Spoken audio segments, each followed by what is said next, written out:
Se sonhar um pouco é perigoso, a solução para isso não é sonhar menos, é sonhar mais. Marcel Proust. Olá, você, satisfação imensa, prazer mesmo olhar para você nesse momento e dizer assim, bem-vindo, bem-vinda ao nosso trabalho com a literatura. A literatura de hoje é mais do que especial, mais do que interessante, pois ela trabalha com um momento delicadíssimo das histórias de nossas vidas, dos nossos avós, dos nossos bisos e bisas. Afinal de contas, a Segunda Guerra Mundial se aproxima. Afinal de contas, estamos em meio a conturbações sociais e políticas. O crash, a quebra da Bolsa de Valores, que tanto se falava em 2008 como reflexo daquilo que ia acontecer em 1929, 1930, tem a sua vertente ali, nesse período. E é sob todo esse bojo internacional e sob a ótica do governo de Getúlio, sob o manto do Estado Novo, que se instala todo esse período que nós estudaremos. Ou seja, a geração modernista, na segunda fase, que se estende até a terceira, que veremos hoje também em seu início, em seu prenúncio, é aquela que data de 1930 em diante. Quantas conturbações! E é isso que você verá a partir desse momento, ou seja, a segunda geração do modernismo brasileiro, na poesia. Caderno, bloco de anotações na mão, caneta e, é claro, vamos a 6 nomes. Você precisa ter diante de si a orientação desses 6 nomes, ou seja, 6 dos nossos poetas da segunda geração. Não foram únicos, longe disso, mas são os mais significativos. E para eles nos deteremos, ou neles nos deteremos, para eles olharemos a partir de agora. Então vamos lá. Carlos Drummond de Andrade, Vinícius de Moraes, Cecília Meirelles, Jorge de Lima, Murilo Mendes, Mário Quintana. 6 nomes, anotou? Carlos Drummond, CDA, Vinícius de Moraes, VM, Cecília Meirelles, CM, Jorge de Lima, JL, Murilo Mendes, MM e Mário Quintana, MQ. Muito bem, estamos com os 6 poetas.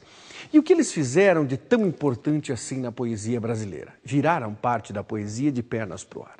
Cada um na sua vertente, cada um olhando aquilo que já recebera, que herdara, e cada um inovando em algumas coisas. O poeta maior, Carlos Drummond de Andrade. No meio do caminho, tinha uma prova. No meio do caminho tinha um teste. No meio do caminho tinha um exame. Jamais me esquecerei deste acontecimento na vida de minhas retinas tão fatigadas. Jamais me esquecerei de que no meio do caminho tinha uma pedra. Sim, o poema de Drummond, que eu parafraseei no início, colocando teste, prova, exame, concurso, seja lá o que for, serve para anunciar, para enunciar o quanto Carlos Drummond seria significativo para toda a nossa poesia. E é aquela pergunta que você faz, como eu me faço muitas vezes olhando no espelho. E agora, Marlos? A festa acabou, a luz apagou, o povo sumiu, a noite esfriou. E agora, Marlos? Marlos, para onde? Claro que Marlos é José. E o poema José é de um Drummond perplexo com o desfecho da Segunda Grande Guerra. Como se estivesse perguntando para a humanidade, e agora, humanidade, para onde? Tantos e tantos milhões de mortos, tantos e tantos trilhões de dólares, falando nessa moeda como referencial, desperdiçados numa guerra. Para onde? Por quê? Porque não há como pagar esses custos. Os trilhões materiais ainda se pagam de alguma maneira. Agora, as vidas, os milhões de indivíduos mortos, esses são impagáveis, sobretudo para quem herdou lembranças dessa época. E é uma marca indelével. Sabe aquela ferida, aquela mancha que não se apaga nunca? É o efeito da Segunda Guerra sobre a humanidade. Nossos filhos e os filhos dos nossos filhos olharão para trás, para o que aconteceu na Segunda Grande Guerra e com lágrimas sempre nos olhos se perguntarão por que o homem fez isso. Claro que algum pessimista pode dizer nesse momento, bom, isso se a humanidade persistir. Claro que é o que nós esperamos sempre, mas é um assunto que só as futuras gerações poderão contar. De toda sorte, esse preâmbulo todo que faço é para explicar a você o quanto é importante termos o referencial desses 6 poetas. E é por isso que nós vamos no mergulho com eles. 15 anos Na verdade, foram 15 anos cronológicos, de 30 a 45. Mas além desses 15 anos cronológicos, houve momentos anteriores e, é claro, momentos posteriores. O próprio Drummond e mesmo Vinícius teve uma continuidade em sua carreira de forma fantástica. A Bossa Nova, comemorada e decantada nos seus 50 anos em 2008, viveu sempre o retrato das parcerias, da poesia maravilhosa, da escrita maravilhosa de Vinícius, com a música de Tom Jobim e, é claro, com aquela voz agradável, o surgimento da bossa nova, dos elementos que você pode colocar desde Carlinhos Lira a Francis Haime, passando por João Gilberto, talvez o seu maior representante na voz. Então a triangulação aqui, né? Poesia, letra de Vinícius, música de Tom Jobim e voz de João Gilberto repercutiram internacionalmente. E dá para dizer, sem dúvida nenhuma, que parte desse sonho começou pelo poetinha, pelo poeta Vinícius de Moraes. O que a segunda geração trouxe, a segunda fase? O grande amadurecimento da poesia. Você pode anotar isso, amadurecimento da poesia. A poesia perdeu o seu protesto veemente, como a de Oswald de Andrade, como a de Manuel Bandeira, e mesmo a poesia da Pauliceia de Mário de Andrade, ou de Raul Bopp, ou de Plínio Salgado. Perdeu um pouco dessa força crítica com os valores do passado, contra o parnasianismo, isso e aquilo. Essa poesia foi mais madura porque ela tratou do homem nas suas buscas, ou seja, no seu reconhecimento pessoal, no seu intimismo, mas ao mesmo tempo na sua forma contundente de explorar as mazelas sociais que aparecem na poesia, assim como a religiosidade e a cotidianidade continuam se estendendo na segunda geração, na segunda fase. Carlos Drummond dividiu a sua poesia em 9 partes. Ele mesmo indica isso e serve como balizador para nós.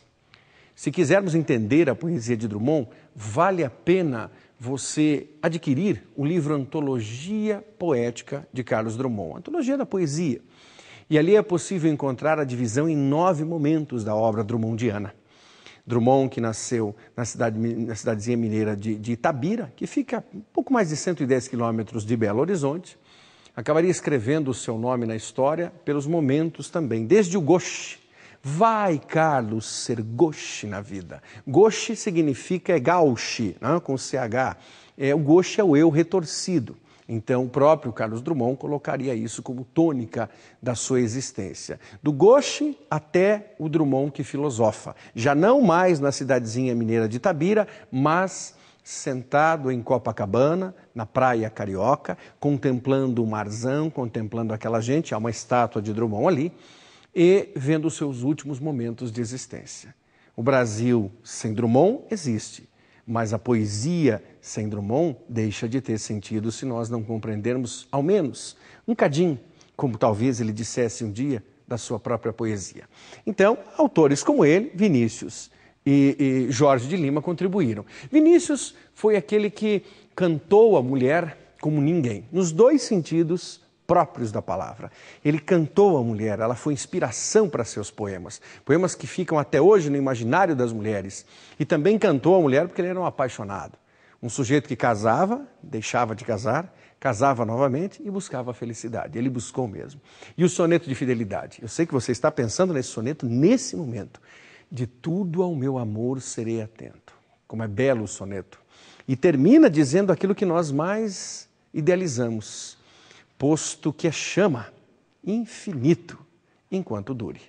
Pois é, essa marca de Vinícius foi muito interessante. No soneto do amor total, no soneto de fidelidade, no soneto de separação e, é claro, nas poesias incomuns que ele fez. Com relação à Segunda Guerra, não só Drummond escreveu, mas o próprio Vinícius, A Rosa de Hiroshima. Pensem nas crianças mudas telepáticas. Ora, A Rosa de Hiroshima e o poema José categorizam o momento em que os 2 poetas maiores dessa geração não conseguem entender como o homem é tão autodestrutivo. E os 2 poetas se tornam perplexos. A música na voz de Ney Matogrosso, A Rosa de Hiroshima, poema transformado em música, na voz